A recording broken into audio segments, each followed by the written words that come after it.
Welcome to the GAMERamble video review for The Little Acre, narrated by me, Darkcloud. As always, the full text version of this review can be found on the GAMERamble website linked below.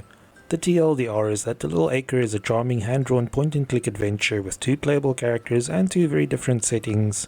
Players play as a young man named Aidan and his daughter Lily and must guide them around their home in 1950s Ireland and a strange alien world called Clonfera. However, the short duration and straightforward puzzles mean The Little Acre will be more appealing to newcomers to the genre and not so much to point-and-click adventure veterans. Gameplay receives a 6 out of 10. The puzzles are logical and the game is fun to play, but it's also very short and the final part feels rushed. Graphics receives an 8 out of 10. The hand-drawn animations are a highlight, but The Little Acre only has a few locations for players to explore. Sound receives a 7 out of 10. The voice acting is decent for a small indie title, and the music is fitting but unmemorable. The overall score for The Little Acre is 7 out of 10. And now for the full review. The Little Acre opens with a short animated introduction that shows the unfortunate fate of an inventor named Arthur in a seemingly alien world. Arthur stays behind to allow his assistant to safely return to Earth through a portal that closes behind her.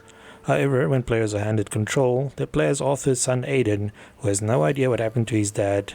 While Aidan is worried about Arthur, he has more pressing concerns, such as not waking his daughter Lily and finding a job, which appears hard to come by in 1950s Ireland. Aidan soon realizes that something must have happened to Arthur, and while searching for him, he goes through a portal to the alien world, which is called Clonfera. With no way to return the way he came, Aidan goes off exploring, hoping to find Arthur along the way. This happens in the first act of The Little Acre, a charming point-and-click adventure with a beautiful hand-drawn visual style. Although the genre is less popular than in its LucasArts and Sierra heyday, there have been a few new entries, primarily by indie developers. Most of these games feels like they were made for players who are already familiar with the genre, and who don't mind the occasional obscure puzzle.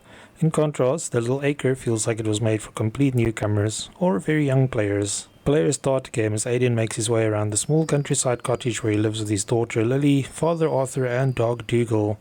Aidan and Lily sleep in the loft with Dougal, while Arthur has a room downstairs and a mysterious shed where he does all his tinkering. Most of the base puzzles are set in and around the cottage before Aidan ends up in Clonfera.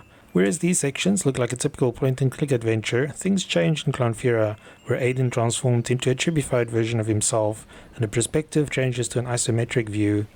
Once Aidan begins his adventure in Clonfera, the game introduces the second playable character, Lily.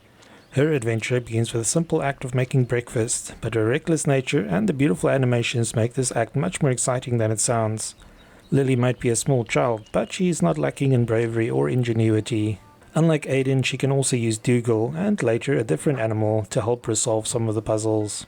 Visually, The Little Acre is very charming, and the hand-drawn animations are definitely the game's highlight. Everything has the feel of a classic Saturday morning cartoon, and some of the best animations belong to Dougal as he attempts to keep Lily out of harm's way.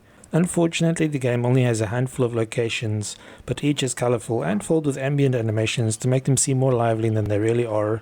Clonfera has a more muted purple and green colour scheme, and while it looks alien, it lacks the charm of the Irish scenes. The animations in Clonfera are still good though, especially the creatures that Aidan and Lily encounters. The Little Acre is an indie game made by a small team, but they still managed to include voice acting for all the characters. These are decent enough for what they are, but one of the characters Aidan encounters in Clonfera has one of the most grating voices we've heard in a while.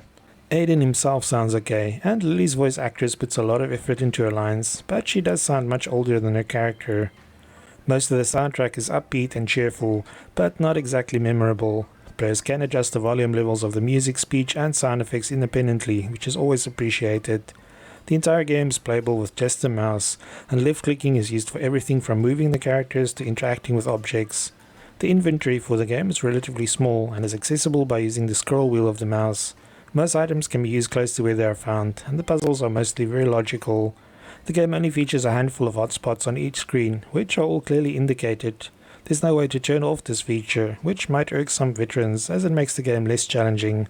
The Little Acre even has a built-in hint system that can provide players with the solutions to the puzzles if they are stuck. However, we found the game easy enough to complete without even knowing it existed, until we received the achievements for beating the game without using it. Overall, The Little Acre definitely feels like a short and sweet introduction to the genre for younger players. There's nowhere to die or misuse items, and most of the puzzles can be solved on the first try.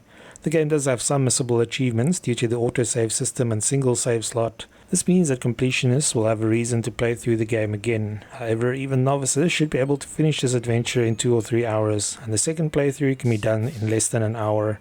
This wouldn't have been so bad if the last part of the game didn't feel so rushed.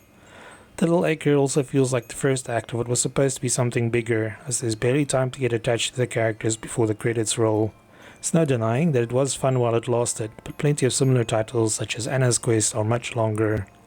The Little Acre is worth experiencing for the beautiful animations and charming characters, but players should know that they're looking at an evening's worth of entertainment at best. This is great for newcomers or parents who want something light-hearted to play with their children. Unfortunately, fans of point-and-click adventures looking for something substantial to give their brains a workout will have to look elsewhere. Thanks for joining me for this The Little Acre PC review. Remember to like, subscribe and share. Until next time.